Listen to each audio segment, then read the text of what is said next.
Each outcry from the hunted hare, a fiber from the brain does tear. What is happening?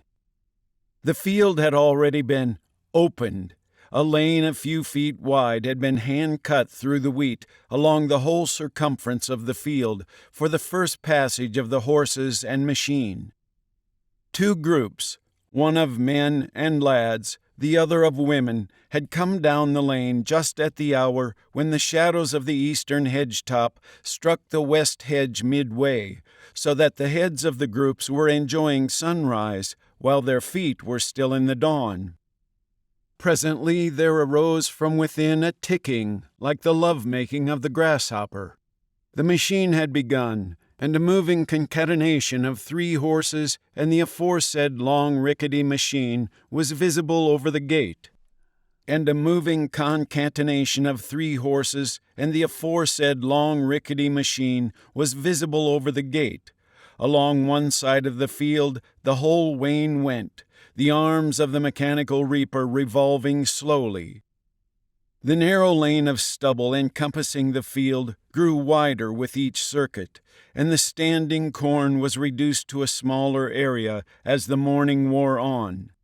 Rabbits, hares, snakes, rats, mice retreated inwards as into a fastness, unaware of the ephemeral nature of their refuge, and of the doom that awaited them later in the day when, their covert shrinking to a more and more horrible narrowness, they were huddled together, till the last few yards of upright wheat fell also under the teeth of the unerring reaper, and they were every one put to death by the sticks and stones of the harvesters.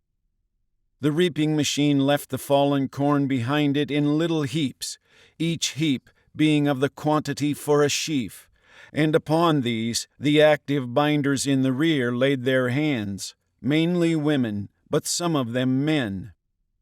The women were the most interesting of this company of binders, by reason of the charm which is acquired by woman when she becomes part and parcel of outdoor nature.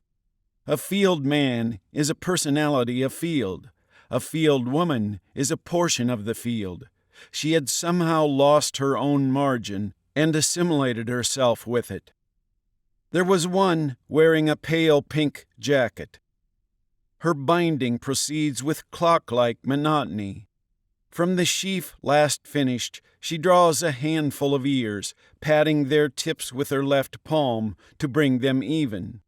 Then, stooping low, she moves forward, gathering the corn with both hands against her knees, and pushing her left gloved hand under the bundle to meet the right on the other side, holding the corn in an embrace like that of a lover. She brings the ends of the bond together, and kneels on the sheaf while she ties it, beating back her skirts now and then when lifted by the breeze. A bit of her naked arm is visible, and as the day wears on, its feminine smoothness becomes scarified by the stubble, and bleeds. It's the machine age, yet uncannily it isn't. It's fields and wheat. Or are the fields already a kind of machine?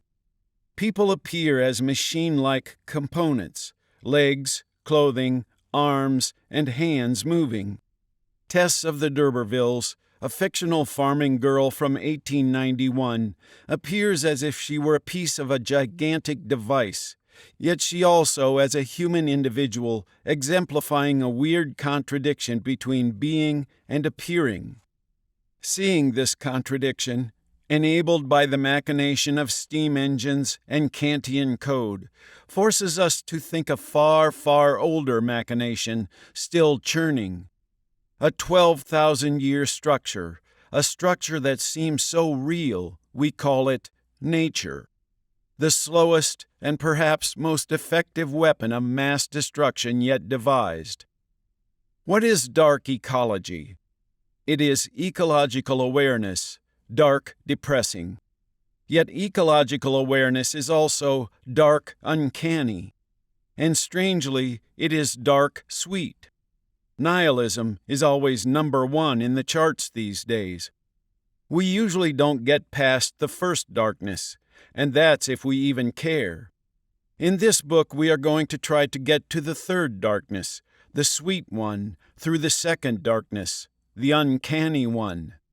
Do not be afraid.